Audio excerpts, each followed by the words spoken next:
ओम जयंती मंगला काली भद्रकाली कपालिनी दुर्गा क्षमा शिवा धात्री स्वाहा स्वधा नमोस्तुते। नमस्कार, स्वागत है आपका आचार्य वाणी में। मैं आचार्य डॉक्टर विक्रमादित्य आपके साथ हूं। ज्योतिष के दृष्टिकोण से तुला राशि वालों के लिए बृहस्पति का जो परिवर्तन हुआ है उसका क्या कुछ प्रभाव उत्पन्न होगा। बृहस्पति अस्त है और बृहस्पति के अस्त होने से अनेक प्रकार के प्रभाव उत्पन्न होते हैं और तुला राशि वालों के लिए तो बृहस्पति इस वक्त जो थे बड़े विचित्र स्थिति में इस वक्त चल रहे थे। एक जगह कुछ नुकसान करा रहे थे, कहीं कुछ लाभ भी देने के योग बना रहे थे। तो आपके लिए हम कहेंगे कुछ अच्छा कुछ खराब बृहस्पति का अस्त होना।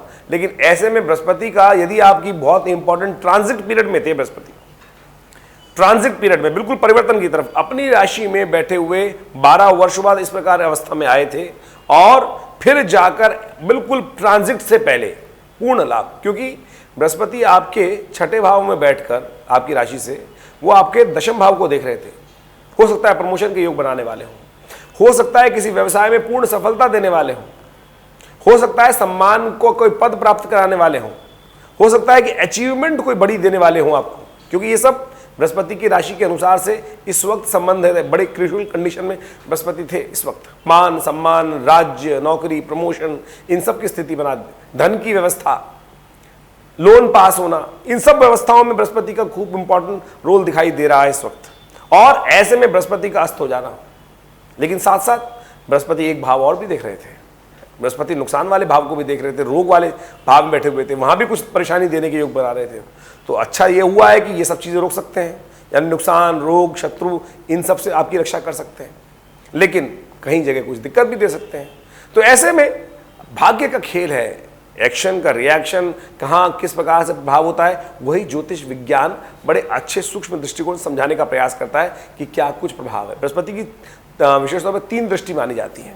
हर ग्रह की एक दृष्टि तो होती है, सप्तम दृष्टि तो होती है, लेकिन बृहस्पति की दृष्टि पंचम और नवम दृष्टि भी मानी जाती है।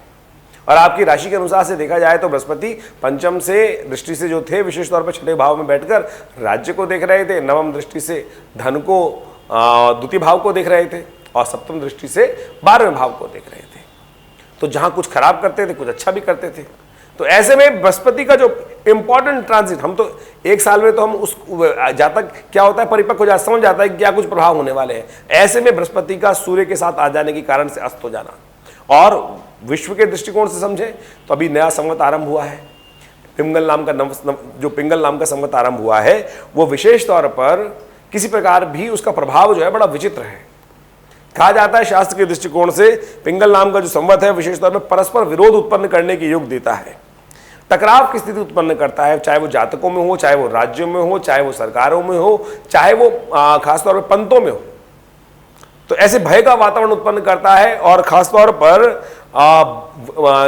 प्राइस में एनहांसमेंट करता है। यानी इस साल महंगाई जो है बहुत ज्यादा परेशान करने वाली है, कई चीजों के दाम बढ़ने वाले। जब युद्ध की स्थिति चली रही है तो ऐसे में कहाँ महंगाई कंट्रोल होगी, इस बात को आपको समझ लेना चाहिए। तो आपको खर्चों को कंट्रोल करने का, लेकिन आपकी राशि के दृष्टिकोण से दिखाई दे रहा है कि आपके खर्चों में तो एक अच्छी स्थिति रहेगी, आपके खर्चों में कंट्रोल करने के योग बन सकते हैं, लेकिन कुछ धन का के संबंध में नुकसान होने के योग दिखाई देते हैं, सम्मान के संबंध में कुछ नुकसान होने के योग दिखाई देते हैं, प्रमोशन लाभ की स्थिति में कुछ न कुछ अंकुश दिखाई देता है। ऐसे में आपको बड़ी सावधानी के साथ कुछ उपाय करने की जरूरत है, उनको आप कर आप अपने कष्टों को दूर कर सकते हैं। ऐसे में ग्रहों की स्थिति समझें। अभी हम कुछ वीडियोस और भी उपस्थित करने वाले हैं इसके बाद, और समझाने के लिए उपस्थित करने वाले हैं इसी सीरीज के अंदर। तो ये देखिए क्या हो क्या रहा है, ये जो ग्रहों का योगा योग चल रहा है कि बृहस्पति का अस्त हो जाना और फिर सूर्य का अभी राहु के साथ एक साथ हो जाना। सूर्य का राहु का एक साथ जो जाना एक राशि में वो अस्थिरता देगा, और ये सब योग साथ साथ चलेंगे। और ऐसे में शनि बृहस्पति जब परिवर्तन होंगे 21 तारीख पर, उन पर शनि की दृष्टि भी आ जाएगी। ज्ञान के देवता बृहस्पति गुरु जो है, और वो सात्विक देवता अज्ञान साथ में आ जाएगा, सूर्य के साथ वहां पर राहु आ जाएगा। ऐसे में आप समझे कि जो प्रभाव उत्पन्न करेगा वो किसी प्रकार भी ठीक नहीं है। ऐसे में आपको अपनी बुद्धि को बिल्कुल स्थिर रखते हुए काम करने की जरूरत है। हल्की छोटी सी गलती एक छोटी सी होती है और उसका प्रभाव कितना हो जाता है आप सोचने का प्रयास कीजिए। कभी कोई भगवान ना करे घर में कोई झगड़ा हुआ हो, इसको एनालाइज करके देखना कि कोई बहुत बड़ा कारण था क्या। बहुत छोटी सी गलती होती है, पता नहीं मुख से क्या निकला, और अभी हमने देखा भी एक बड़े नेता ने मुख से क्या निकाल दिया और क्या कुछ भयावह स्थिति बन गई। तो इसलिए जिह्वा बुद्धि का जो व्यापार होना चाहिए बहुत सावधानी के साथ होना चाहिए। कई बार पता नहीं एक छोटी सी बात कहां कहां क्या क्या विपदाएं उत्पन्न कर देती है, यही स्थिति चलती है। तो आमतौर पर जब ज्ञान के देवता ज्ञान बुद्धि विशेष तौर पर अस्त हो जाती है सूर्य के कारण से, सूर्य के साथ कोई भी ग्रह आएगा तो अस्त हो जाएगा। तो ऐसे में जो परिवर्तन के योग बन रहे हैं वो किसी प्रकार भी आपके लिए अच्छे नहीं है, तो उसके लिए कुछ उपाय आपको करने का प्रयास करना चाहिए। सबसे श्रेष्ठ उपाय आपकी राशि के अनुसार से, क्योंकि आपकी तुला राशि है और तुला राशि में जो योग बन रहे हैं उसके हिसाब से हमें दिखाई देता है अपने पिता की सेवा, गुरुजन की सेवा, पिता का आशीर्वाद। पिता का आशीर्वाद लेने से क्या होगा, देखिए परिवर्तन के योग बहुत अच्छे से बनेंगे। एक काम और कर सकते हैं, ये तो खास तौर पे करिए जिनके पिता साथ में हैं उनकी सेवा करिए, उनको दूध पिलाइए, उनके पैर थोड़ा छू लीजिए, उनका थोड़ा पैर दबा के आशीर्वाद ले लीजिए, ये कर दीजिए। जिनके नहीं है वो तर्पण इत्यादि कर लें, ये भी कर सकते हैं बहुत सुंदर तरीके से। एक काम और करें, सुबह जल्दी उठा करें और श्वान को कुछ रोटी डाल दें। यह आपकी राशि के अनुसार से इस वक्त ग्रह गोचर को देखते हुए बड़ा श्रेष्ठ उपाय दिखाई देता है।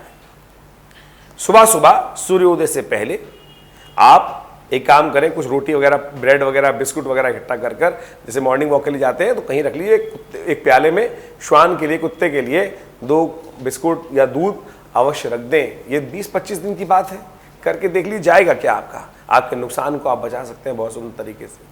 हमने अपने अनुभव के द्वारा इन सब चीज़ों को आपके समक्ष रखने का प्रयास किया है। आशा करते हैं इन समस्त चीज़ों को समझकर आप उसके अनुरूप अपने जीवन में परिवर्तन का योग बना सकते हैं। नववर्ष आरंभ हुआ है अभी कुछ दिन पहले, पिंगल नाम का संवत।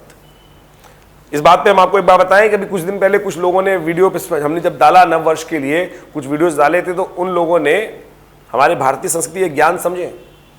नववर्ष वास्तविक तौर पर ज्योतिष के दृष्टिकोण से भी होता है, वो चैत्र की प्रतिपदा से मारा जाता है, नव संवत आरंभ होता है।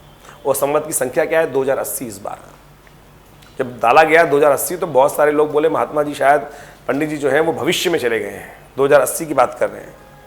अरे हम तो भविष्य में हैं भैया, आपके ज्ञान की पारावार समझ में नहीं आती। जो लोग ऐसे हैं जो इस देश में भारत में रहकर अपनी संस्कृति को भूल गए हैं, पाश्चात्य संस्कृति से ऐसे वशीभूत हो गए हैं कि उनको भारतीय संवत की संख्या तक नहीं मालूम है। और कमेंट में डाल के लिखते हैं लोग कि महाराज 2080 साल जय हो। भैया हमारी तो जय है, आपकी महान जय है। आपकी तो महानता की पराकाष्ठा है कि आप अपनी संस्कृति को भी भूल गए हैं। अंग्रेज तो चले गए इस देश से, लेकिन ऐसे लोगों को छोड़ गए हैं कि जो ना यहाँ के हैं ना वहाँ के हैं। वहाँ तो उनकी क्या पूछ है, वहाँ झाड़ू लगाने वालों की पूछ चलती है। लेकिन आप अपनी संस्कृति को पहचानें, अपनी संस्कृति को पहचानते हुए कार्य करने का प्रयास करें, तब वास्तविक तौर पर कल्याण का। ज्योतिष परिकल्पना नहीं है, ज्योतिष बहुत परिष्कृत विज्ञान है और हर चीज़ को बहुत अच्छे से मूल सिद्धांतों को, पूरा विश्व आज ज्योतिष के सिद्धांतों को समझ रहा है। हमारी काल गणना बिल्कुल प्रैक्टिकल है, लेकिन आज कुछ लोग ज्योतिष का मजाक उड़ाने का काम करते हैं। तो कोशिश ये करें, हमने जो आपके समक्ष बातें रखी हैं उसको समझते हुए काम करने का प्रयास करें। आपकी राशि के अनुसार समय कैसा है हमने आपको बताने का प्रयास किया, उपाय हैं उनको करने का प्रयास कीजिए। इसके साथ साथ यदि आप बृहस्पति के मंत्र का भी जप कर ले तो बहुत अच्छा रहेगा। ओम ग्रांग ग्रीं ग्रौंग से गुरुवे नमः, इस मंत्र का भी जप करना आपके लिए बहुत अच्छा रहेगा। पीले वस्त्र धारण करना बहुत अच्छा रहेगा। ये छोटे छोटे उपाय हैं, इनको करिए, कल्याण होगा, आपके कष्ट कम होंगे। धन्यवाद।